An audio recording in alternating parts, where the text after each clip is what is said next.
aims and work you do for Praxis. So I'm Mary Elizabeth Ellett, Chief of Staff. I'm Andy Crouch. I'm our partner for theology and culture. I'm Mel Murray. I'm our partner for our global community. I'm Saj George. I am our managing partner. Carlos Onero, partner of operations. Stephen Ward, work on the experiences team. Rebecca Henley, Director of Summit and Community. Michaela Chen, Associate for Venture Programs. Stoner Vickers, I do finance and operations. Shall I, It's got a mic in the back pocket.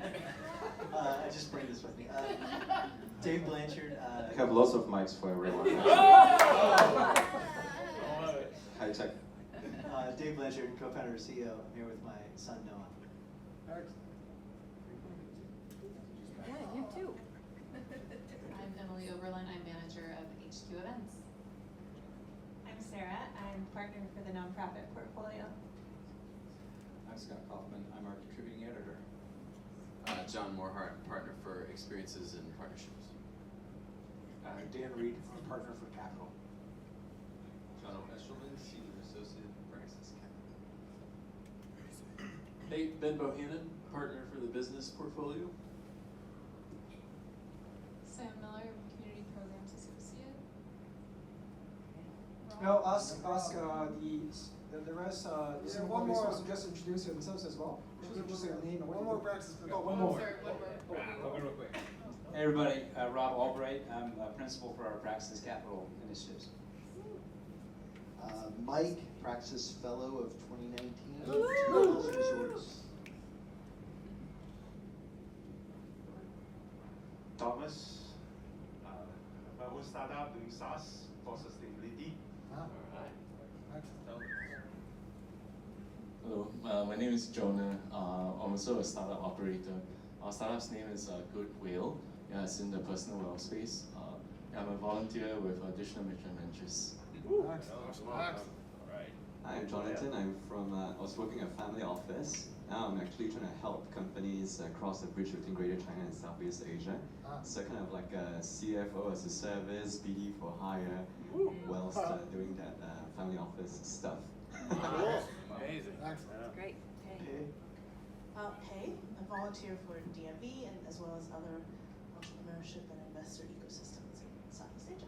Yes. Raymond. I'm Raymond. I run a company called Microcell in the biomass fermentation space, mushroom mycelium for functional materials for skincare and food. And I'm also a volunteer with DMV. I was with the second cohort in 2023. So very blessed to be part of this. Nice. And before I pass it to Alex, my name is Chris. I run Digital Mission Ventures and payments fintech called Doku. Over to you, Alex. Yeah. So the benefits of being able to Right here. Right here. So here. Oh, so yeah. So sorry. Okay. Oh. Sorry, Alex. Yep. My name is So Young. I'm Singapore-based as well, but I'm American from New York. I'm the founder of Nobi with a G, and we are a software platform for training, engagement, and alignment. I've got another mic. I have a collection. Yeah, mic is a power.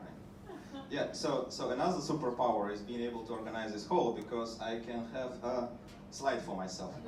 Yeah, so my name is Alex. I'm running a startup here in Block 71. That's where we are based. We have a few more offices here in Singapore. I'll tell you more about the startup in the end because, Chris, I guess a few startups will be presenting in the end, right? You're just sharing. Yeah, sharing or whatever. But no slides. Yeah, so but I'm very much excited about Praxis coming to Singapore and generally about the movement. So I joined their Digital Mission Ventures program as a participant a couple of years back, 2 years ago, and then I got so inspired. So I met Henry and I become running phase-driven entrepreneur groups and became ambassador here in Singapore. In exactly this hall, you are sitting on chairs where we are meeting pretty much every month. also helping digital mission ventures, talking about redemptive marketing. That's where my company invests in. That's our industry. And I just learned that I'm supposed to present about Block 71. Actually, I'm not working here. But a good thing that I got the slides. You see it in the blue color, so I got the slides. So we're gonna figure out together what Block 71 is. And I can tell some, maybe not. Oh my God, I got some management here. Okay, but I might say some unconventional stories about this, right? From within. And I'm also from NUS. NUS is a university that have kickstarted all this, and it's one of Asia's #1 and pretty much big university. So, oh yeah, and I publish on Forbes a lot about it. Redemptive marketing. So read these articles and try to distribute it, because we really want to spread the word through common conventional media like this, but we want to probably just talk about it as much as we could, right? So that's my part. Yeah, National University of Singapore. Maybe how many of you have heard about NUS before? No? Chris doesn't count, but yeah, I think this is a pretty cool uni. I came here to do my PhD 5 years back, and I did it just a few buildings apart from here, and we did some quite good research. And there's a lot of really good researchers here. And I think this is the heart of this accelerator. Like every region, every country has some university that produce a lot of really good research, and accelerator actually have access to those PhD students like I was. So my year 1, year 2, I was trying to figure out what I'm doing. Once I figure out, in year 3, a US enterprise came to me and say, hey, would you like to collaborate? We can fund you a little bit, or we can help you to patent things, or maybe advise you not to patent things. Yeah, or do many other things, right? So I think this is the basis, and they really have a right for this, because they are #1 in Asia. In some rankings, they're #8 in the world. Yeah, so this is a really good university, and they accumulate a lot of people from the region. So a lot of people from China, from Tsinghua University, coming here to study with their bachelor's, masters. Yeah, some Americans coming here, some Russians like me coming here to do their studies, and then I become part of Singapore. Now I'm local, right? So in fact, that's where I live. I got a Chinese wife, and NUS shaped all my life in this way. And NUS enterprise did play a part of it. So how do they play a part in a student's journey? So they have a different pieces, like pillars. I would say the first one would be Enterprise Academy, which is different colleges, like a bit early education. They have international programs, and they have masters in venture creation. So it's like a little bit like technical MBA or something like this, when they try to build a bridge between this, right? They also have a lot of this IP management, commercialization, and VP building. So I think what's really strong about that part is that they not just teach you or let you do research or fund you. They actually got a lot of industry people coming into university and coaching researchers like those, like in the glass of the nurse, like I was still there, but yeah, and they coach them how to, not just build but also sell. They were literally kicking us out on the street and say, okay, you go talk to 20 people and document it, and you don't come back before. Yeah, this book called Lean Startup, right? So that's what they were doing with us, and it has twisted and shifted our mind quite a bit. And I experienced it in the first place. That's why I'm still here, and I really like this spirit. And they do this quite a bit. They're not just doing this for PhD students like I was, but they have a program called GRIP, for example, where they fund you a little bit. They still let you stay in this a little bit like a lab environment, doing your things, but you get a lot of support on IP side, on a business side, from business schools, some lecturers, professors that are trying to sell with you together, exchange this experience. And once you graduate from this, you can come this incubator, and you could get more funding, you could get exposure. Later you'll see there's a lot of partners. Everybody really trusts this brand of NUS, and that's why this whole ecosystem is very efficient. Talking about ecosystems, they have also industry pillars, they call it. They have Peer 71, ISI, TIG. They also have early stage accelerators called Hangar, where build some business together, and that's also very helpful because they are going from stage to stage. They don't just throw you for a few weeks program like YC would do it, or a few months. It probably will be a bit less intense, but naturally you really feel supported. It's like you're still in academia, but not really, and you feel like you can go back if you really want to. Some people do, but if you really, manage to switch between just building something because you enjoy it to, commercializing it, that's when IU is going to really support you. And I think that's their core strengths. I think, I just had, during the lunch, I had some talks with someone, we were talking about similar collaborations with MIT. So, and US, together with Tsinghua University in China, probably the MITs of, this region, and everybody wants to be there. And this is the best place to build a startup, especially if you come from academia region like me. So, a bit about the building, very interesting story. So, Singapore, they always build something and demolish and build again and demolish again. I mean, that's why most of the places on the island, if you just walk, you'll hear that, like this kind of, it's happening everywhere. Because Singaporeans like to build and demolish and build again. So this building is supposed to be demolished, but it has not been demolished because somebody had a smart idea. Why don't we put startups inside? Why startups? Well, because startups don't really care how it looks. No, okay. Actually, this whole pretty nice. They're going to renovate it again from next month, and this place become kind of Silicon Valley of Singapore. Singapore is very small. But it's kind of a hub where everything is concentrated. NUS is just there. Here we get Block 71. Around, there's many unicorns have been planted and even still stays there. For example, one is on this Carousel. Carousel is a used goods marketplace. It's the biggest in Singapore. They're just next buildings. They went to city center and they returned back and occupy the whole floor there. And we have the biggest property agency here. And have you heard about Grab, right? The local Uber. The company actually that bought Uber. They are just few blocks away there. So this whole region is a bit distant from the center, and it has a lot of the startup vibes. That's why you want to get some energy, you go sit in Timber and get all those young fellas to discussing ideas. Drinking coffee or beer maybe later. That's where it's happening here in Singapore.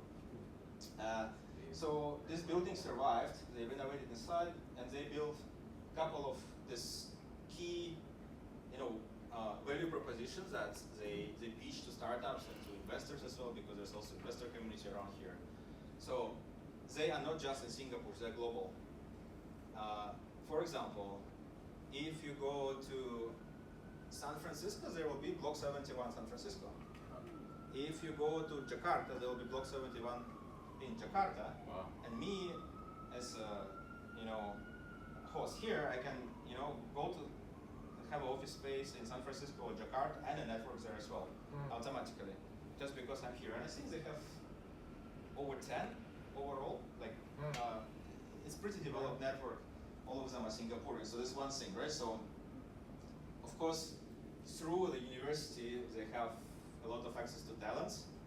I'm constantly getting invited to the career fairs before everyone else in the industry. And me being a university professor, I can chat with students to get a good deal to work in my company, which is a great thing, right? And many startups as well, you can get these vibes. And I was also attempted to hire a few times from here, directly from the university, because all this is accessible and they really facilitate it. And if you look at the key spaces here, is they have one in Science Park. This is more like for hardware startups. They have a lot of space, and it's like hardware stuff. They have hangar.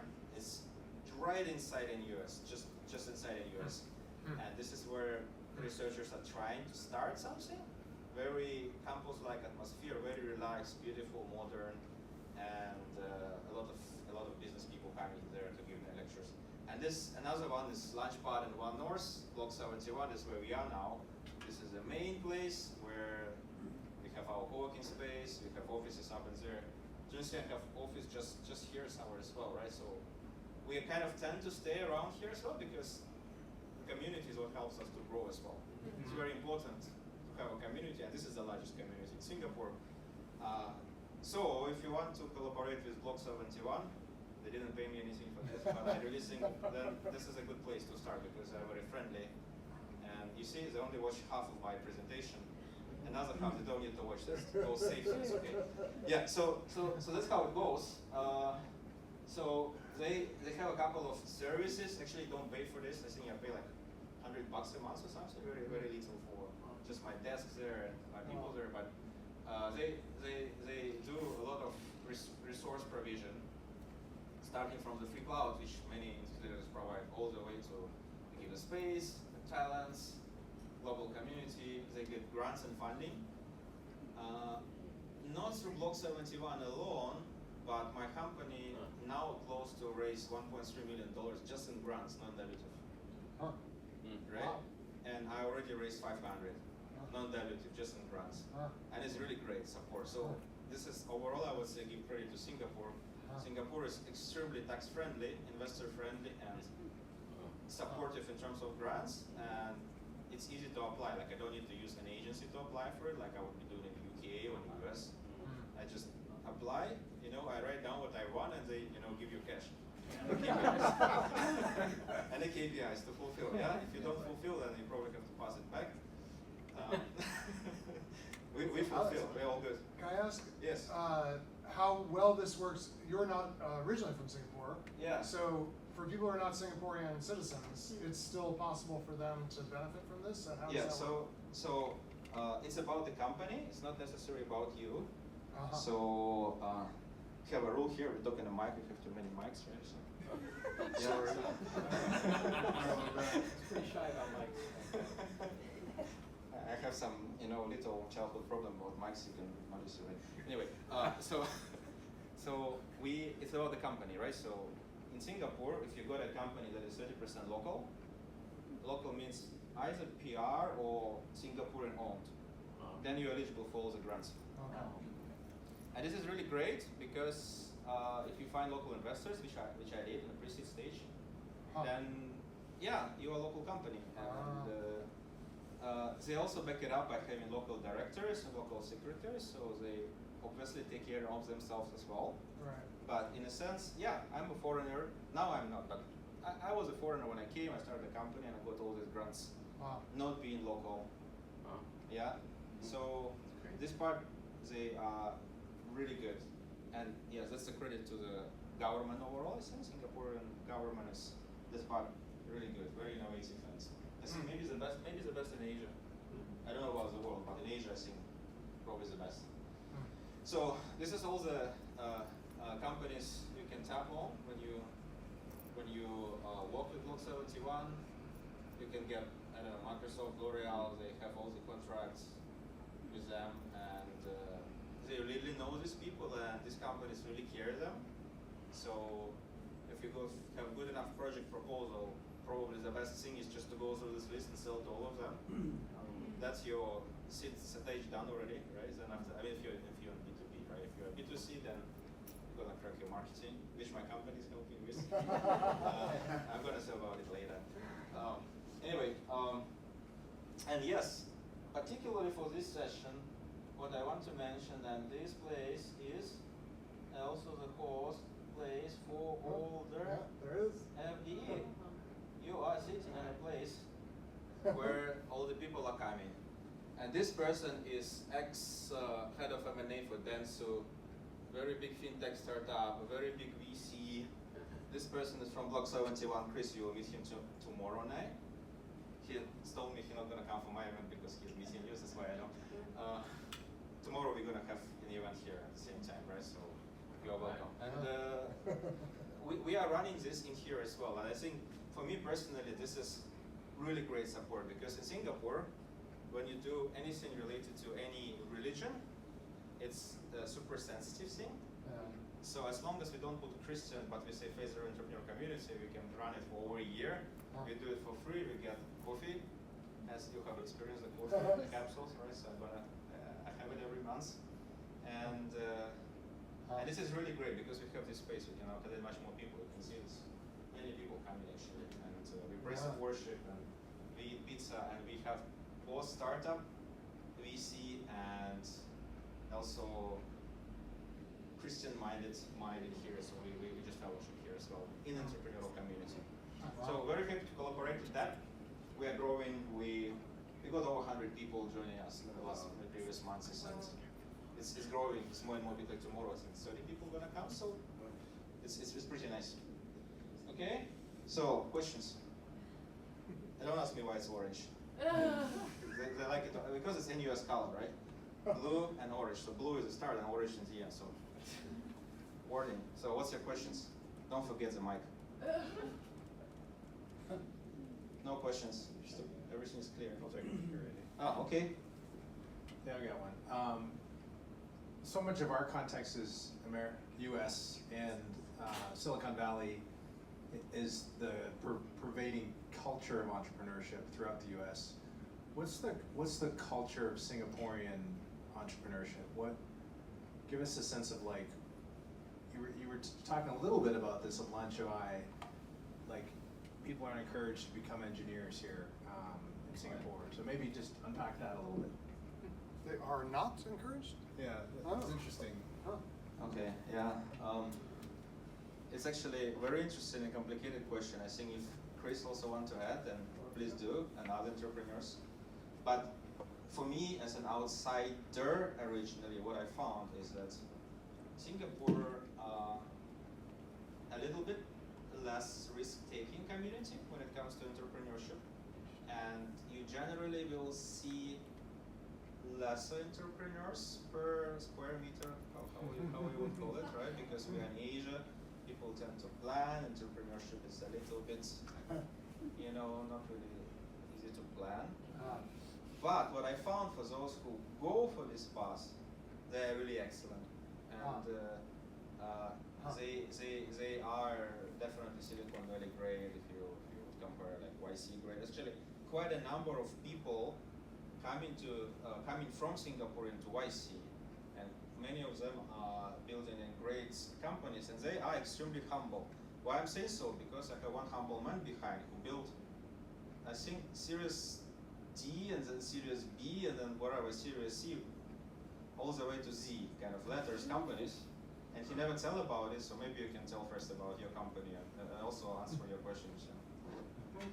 So now Chris passed me the mic. I have to really encourage you to share. Yeah, I'm Jonah. Maybe to the question, I agree with Alex in general. So the good thing about Singapore is that we have a really, really good, corporate culture and a corporate setup here. So a lot of regional, multinational companies here. And what that means is that most of us, if you stick to the academic route, you tend to land in pretty well-paying jobs. Right. What that means is that entrepreneurship might not be top of mind for many people. The past 10 years, actually, there's a lot of I think there's a lot of foreign direct investment into Singapore, and suddenly that made entrepreneurship tenable, right? Especially, like Alex is right. Like most of the startups here, maybe 10 to 14 years ago, originated from the university accelerators. So the university accelerators. We actually learned from Stanford, so there was a huge inspiration from Stanford, and then and then we in NUS. I volunteer a lot with NUS. They launched Block 71, and then our earliest unicorns came out, and that gave bullishness to the government. The government started backing it, and then the ecosystem started growing that way. Yeah, so that made it tenable maybe the past 10 years, but I think honestly the past few years, because capital is kind of slowed down quite a bit, right? I do see a lot of the younger people going back to the corporate jobs, but we do have large tech companies here. Yeah, like Meta is here, OpenAI is an office over here. So they're still in tech, but it's kind of like a less Google is also quite entrepreneurship. nearby. It's tend to be about this area of the city, right? We have Google just one of the It's about greatest offices 10 minutes away. here as I well. think. Yeah, to the question about, I think culture-wise, Singaporeans are very practical people. So it used to make sense, but now it doesn't make sense. Business not practical, Yeah, but maybe that, what I want to say is that Singapore understands its people, and because of that, they make it really safe to do business. And I think this is a key, right? They give you grants. Okay, I'm not sure whether it's still valid, probably still. If you're a Singaporean, you're gonna get this spring grant for 50 grand. It's like 50 grand. 50 grand for doing whatever you like. Like, you just go there and say, I want 50 grand. Okay. There's actually a process. The process is yeah. like So the process, point number one, become Singaporean. After that, that's like so like the Singapore government does believe and okay, you know, like you guys know C plus I plus 3 plus X plus M, right? So the way that you spur an economy through GDP, rather than true government spending, the government actually pumps money into the companies and gets the companies to spend. So that way you create a multiplier effect, right? Okay, so specifically for this kind, right, they pump it through the universities and ask the universities to approve. So for the 50 grand, there are maybe 14 pre-approved institutions, most of which are institutes of higher learning. And if you graduate from the acceleration program, then you know you almost have a green lane to like the 50 grand. And I think the flip side of the coin is that, I mean, it's quite easy to bankrupt company as well, and it wouldn't really leave a trace, and you can do it again. I mean, I think it always sounds weird because I'm Russian. I think it's a very sensitive topic, no, but I think it's also a serious thing, right? Most startups fail, isn't it? Yeah. Sure. But if you fail in Singapore, you can do it again and again and again, and you not be that much distracted. I mean, you have to be legally correct everywhere. You don't need to, fool anyone, of course. And by the way, law is also very, very strict law, right? But other than that, they remove the obstacles and all the bureaucracy, and you can actually start a few times. You can pivot through that. You can grow as a founder, and eventually you can make one of the unicorns, right? So I think administratively it's true. Like, I mean, our systems, you can start a company within half an hour. Yeah, everything's just online, and the government is probably the leader in technology, which is very strange because most countries are not like that. Yeah, but in Singapore it is. The government has like departments that specialize in building their own software. So very, very strong. But yeah, so everything's efficient. But the truth is that we are still Asian.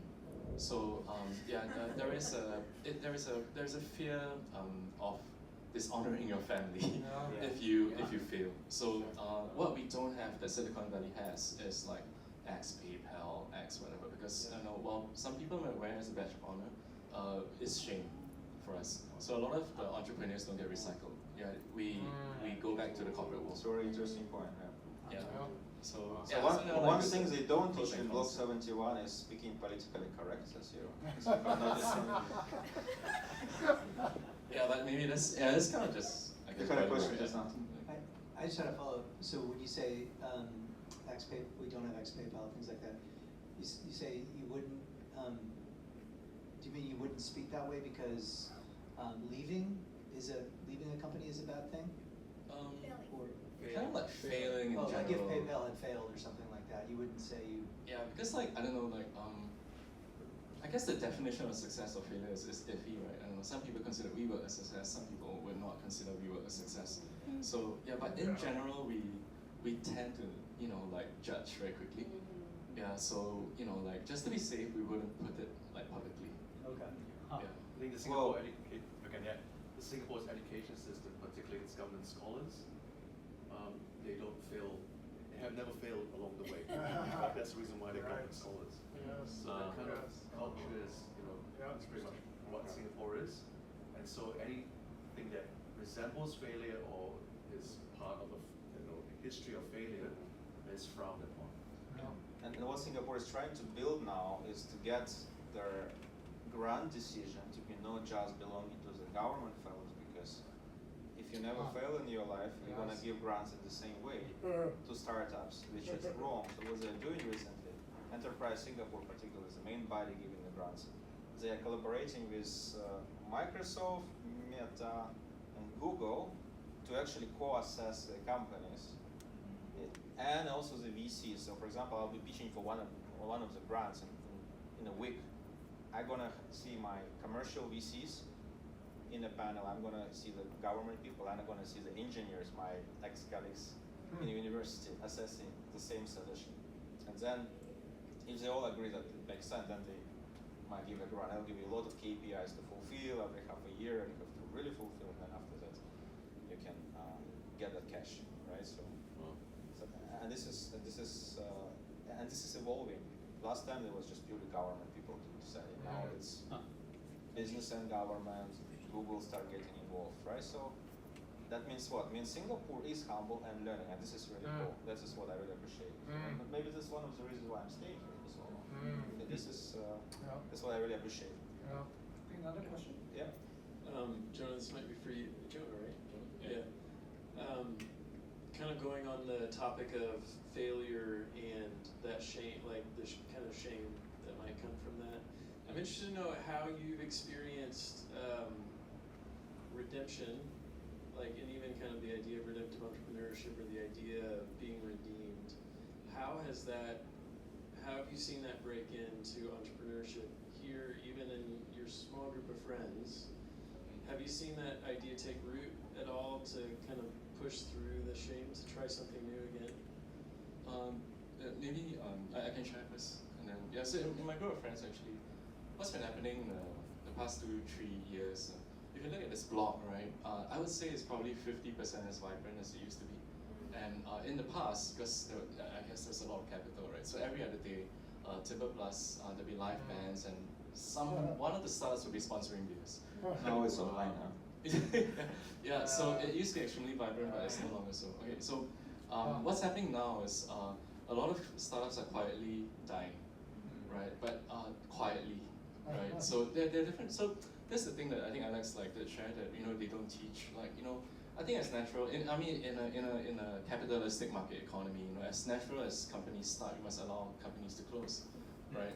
And it should be natural, but it's not natural for us. So a lot of the startups actually now struggle with depression, clinical depression. So so I think redemption, for me now anyways, I try to share. I think even with Alex, right, we go through tough times, right? But the community, you just need to know that, I'm one call away. Yeah, I'm just give him a call and we meet for coffee the next day. Yeah, so I think maybe the redemption is that part, like just journeying with startup founders who, they might have raised on a certain business model, money up to Series B, but that stopped, right? And they don't have what it takes to hard pivot. And then now, they're just quietly going. So I think maybe redemption looks has a little bit of that flavor. Where we are at today. No, but this is also what I see in Phase 0 entrepreneur groups. We are meeting here, and this is the thing that we can share to each other. I facilitating that group for others, but obviously I'm facilitating that group for myself as well. So we can discuss these topics. We can see that you're really not alone, and many people facing exactly the same problems. And maybe they are not the problems, and maybe answer is not hustling more, but praying more.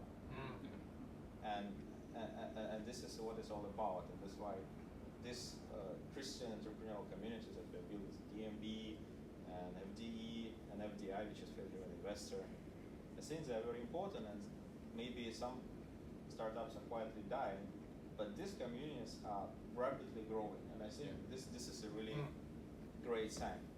It's nothing compared to what we have now have been hearing just 3 years ago.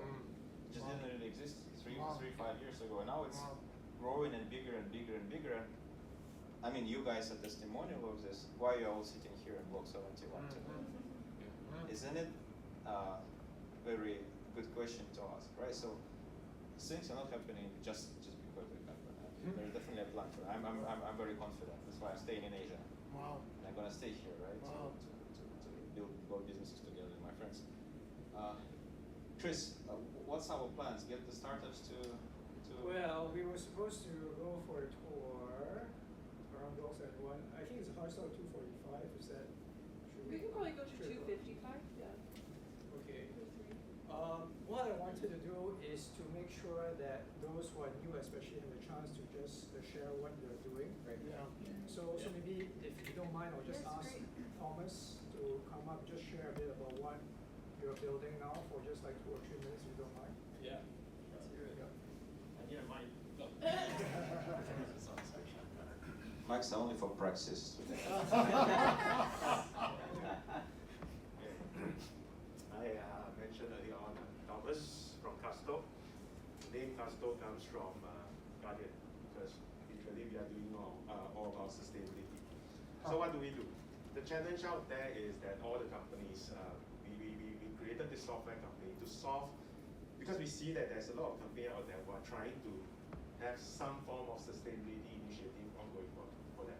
But when they do all these things, they have a lot of challenge.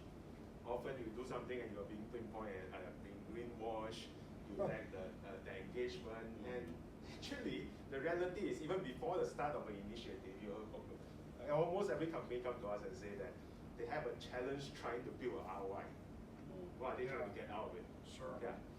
So we noticed that the main problem in this is there is no way to properly metrics and calculate things. So starting from lifestyle things, like how do we metrics, how do we build an AI model to measure that, to prove that the individual take a public transport, to prove that the individual actually didn't use a single-use cup, or whether how do we measure that ongoing, sorry, the mask I need to breathe flu. Right. How do we actually prove that companies are supporting circular economies and all these things? So we need an AI model to really go and validate all these actions, and then we work with a bunch of universities to really calculate all these what we call the carbon emission avoidance actions. Yeah. So we basically metric this whole thing and then we build it into an AI model so that our customer can use us for CSR initiative. Our customer now can use us for their so-called customer acquisition initiative. Our customer can use it for their membership engagement to increase the stickiness. Yeah. And we also have governments that use us now in Taipei. So now if you go, if you are a Taipei resident, you'll be encouraged to do all these green things through a so-called net zero initiative. And Hualien is rolling out ecotourism, basically to encourage all tourists to do all these green things and you'll be rewarded for it. So basically my startup, we build an AI platform, we build an API platform to power all these things.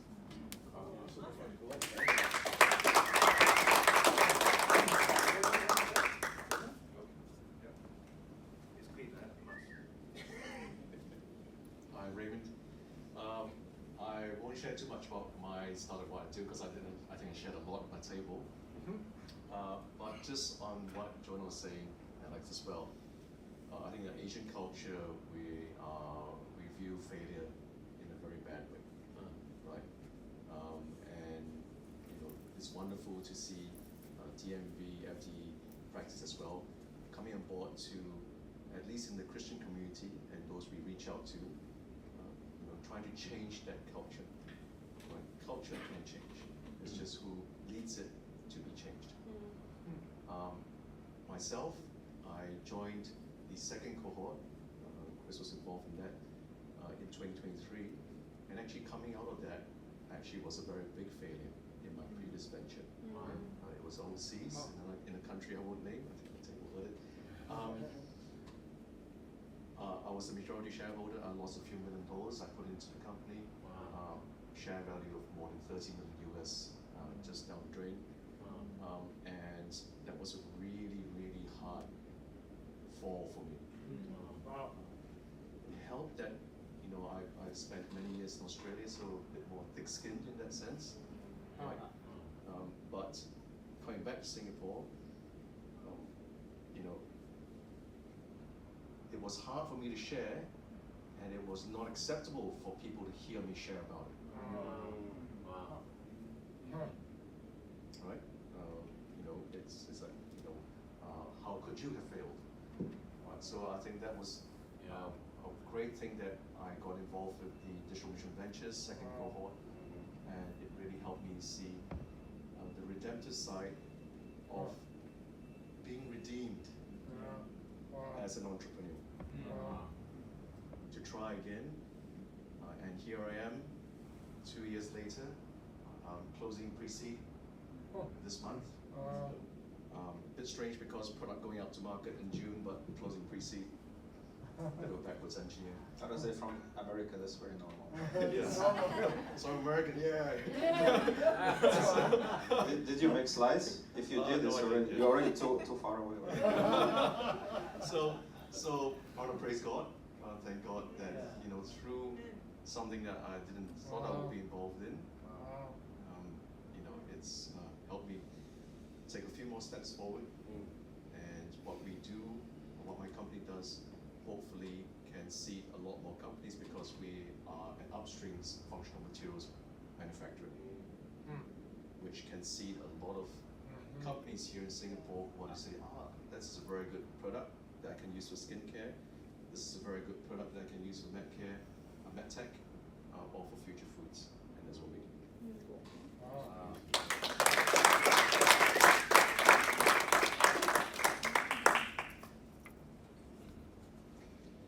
Hello.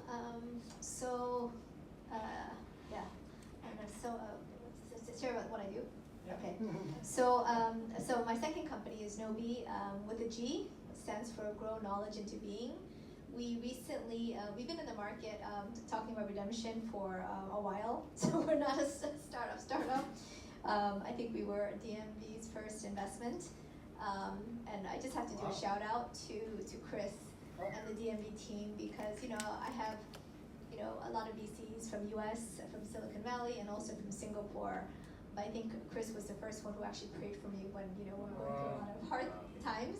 And anytime I talk to him, he's like, "Let's pray." And I'm like, "Yes," because I'd rather have that strategy than anything else. So I think that's really different, obviously, in terms of, even though I have many Christian investors, but I think one thing is to be a Christian investor, and one thing is to kind of live that out, especially in the worst periods as a founder.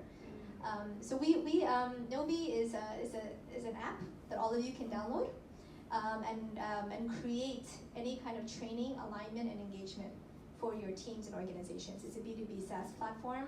We launched AI in Davos in January. About 2 months ago, the reception has been amazing, actually.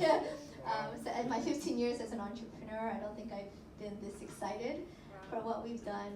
It's truly transformational. You can take any video, any book, any PDF or prompt, put it into Nobi AI, and it will literally do the work of structuring, designing, and in 3 minutes you'll get an interactive training experience on any topic in 70 languages.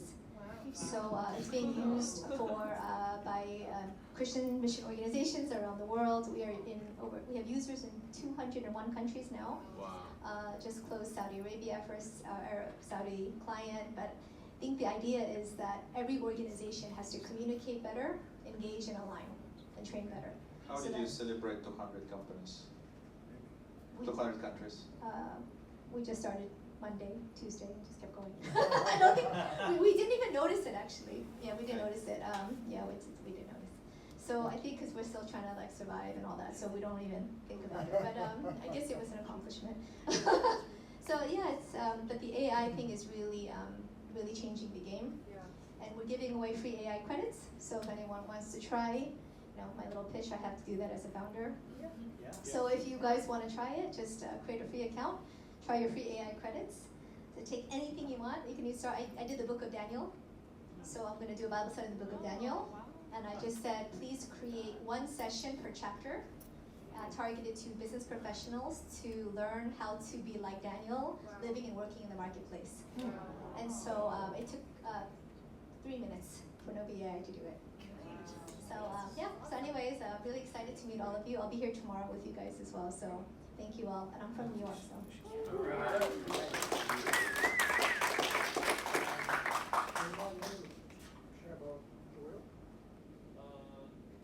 Sure. Yeah, come on. Yeah. Come on. Should always do it. Okay. So Goodwill is about 1.5 years, and we operate primarily in Singapore, Malaysia, and Taiwan. Most of our users are in Taiwan. And the idea, we started from investing actually. So we have our own hedge fund, and then we do trading and all that boring stuff.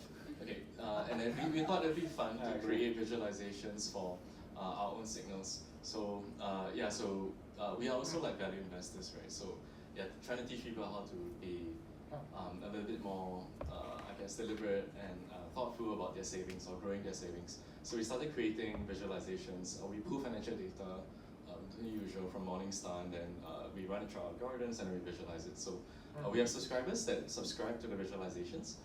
Very quickly we realized that the users actually didn't really know what they were doing. So we created a community platform, and then we started sharing. In English, we share on Tuesdays, so it's live. It's on YouTube Live, but it's primarily through Zoom. So it's a subscription model. People pay about $9.90 USD per month just to subscribe and listen in. And then in Mandarin, it's on Thursdays. So we talk about everything. We talk about stocks. We talk about the US economics. We talk about what's happening with Elon Musk and all of that. And we talk about NVIDIA chips because make sure you subscribe to Mandarin version on Thursdays. So we have that, but what we realized, or maybe like my little calling is that with my church, actually I'm in a ministry where we deliver financial aid to the low-income families. And I've never been able to help them. So I tried to create games using, I guess, whatever modules we created, and I brought it to like the Malay families. So the one family in particular, so I think the monthly income is about $800, 6 kids, single mom, right? So it's actually not so uncommon amongst like some families, in that strata. So I was thinking, what can I create to help her? Because the people that need it cannot afford it, or they don't care, honestly, right? Money is something they're ashamed of. They, the word finance, they switch off. The word management, you switch off. So you have to really speak a different language. So we created an AI agent. We have something called ThinBrain. But it integrates directly into like Telegram, WhatsApp, and Line. So we want to be where they are. We want to remove our friction. And then the idea is that it's slow, it's patient, it's non-judgmental, and it just communicates with the users. So our users, they key in their expenses. They forward us their bank statements actually, and then we just tell them what you've been spending on. Receipts, everything. I mean, at the back of it, currently it's multi-model, but it's primarily Gemini for now. So so it tracks it, and then once a month it tells you how you're doing. And sometimes so actually the framework at the back was a framework that's given to me by a Christian brother. So I just wanted to make sure that the starting point, like in the frameworks we feed, like the large language model is ethical, practical, and ideally redemptive. But we have to be sensitive about culture, especially in Southeast Asia. So that we call it Goodwill Buddy. That one's free. I've yet to figure out the financing model, but but I think some of our other peers were saying that I should work with like the foundations of the trusts. Because it's about $2 a month per user. So that's kind of currently what we are exploring. So looking at financing from not from a primary ECM perspective, but just thinking about how I can get this project financed. So that's Goodwill.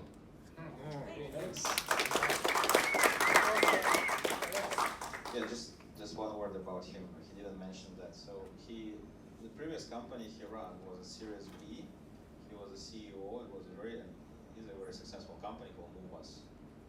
And CEOs, and especially financially equipped CEOs, they have to do a lot of work to make projections look good, to make it fundable, right? So he joined the DMV program. He started getting involved with mentors from there, and he made a decision that he doesn't want to be involved in making the numbers look really good, fundable, and he quit and he bootstrapped Goodwill, and he's doing great again for the 4th time, right? So how many founders who quit a very successful business, very high pay, already exited a few more times because he wanted to do business right, not just big, like grow fast, right? So he's one of those entrepreneurs, and I say he's very shy, not sharing. But this is I knew about him, and this is what I really value. So my company called Somin, we are in marketing. Every year, about 20 billion are wasted on those ads that don't work on Facebook and Google. A lot of money. Big problems there is that marketers just keep running promotions, some FOMO tactics, some inefficient marketing strategies, and creative marketers, they are no longer creative because it's toiling, it's never-ending production. The margins in the agencies become really bad. You cannot be creative when you work 24/7 and you always demanded to go for the performance KPIs, right? So they're hamsters in the wheel. So that results not just in a lot of waste in the industry overall, but also it results in the second highest turnover rate After travel even higher, but second one is marketing.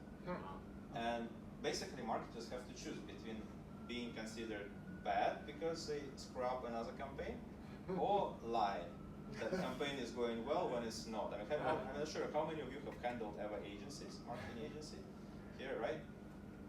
Are you always happy what they do? Well, they're trying to explain that that's the thing, right? And why this is happening? It's happening because marketers, modern marketers, digital marketers, they deal with a lot of tech, which is very opaque.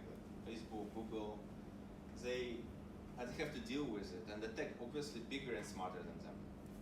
Yeah. So my background is deep tech research, PhD research in social media analytics. So we started a company and we built a platform that helped marketers to build strategy, find narratives, find personas, tensions, those moments of truth, those ideas that they can use, deploy in their marketing campaign, and they can do it in seconds or minutes instead of spending a lot of money and doing it conventional way and efficient way.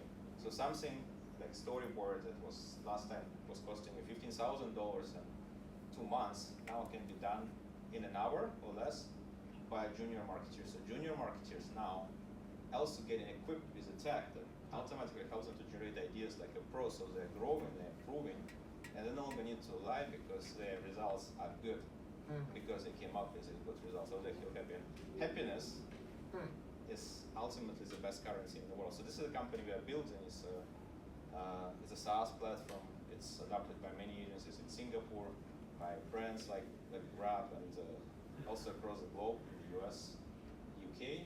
We are still a startup stage. We are growing, we are fundraising, and we see our vision as helping marketers to be better marketers, to let them spend time with the loved ones and really do a good job and not be ashamed of it and not lie.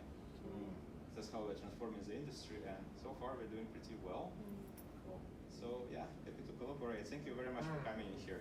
So we propose, it's a really small place, right? So we can just take a walk, see what's inside, how startups are working or not working there.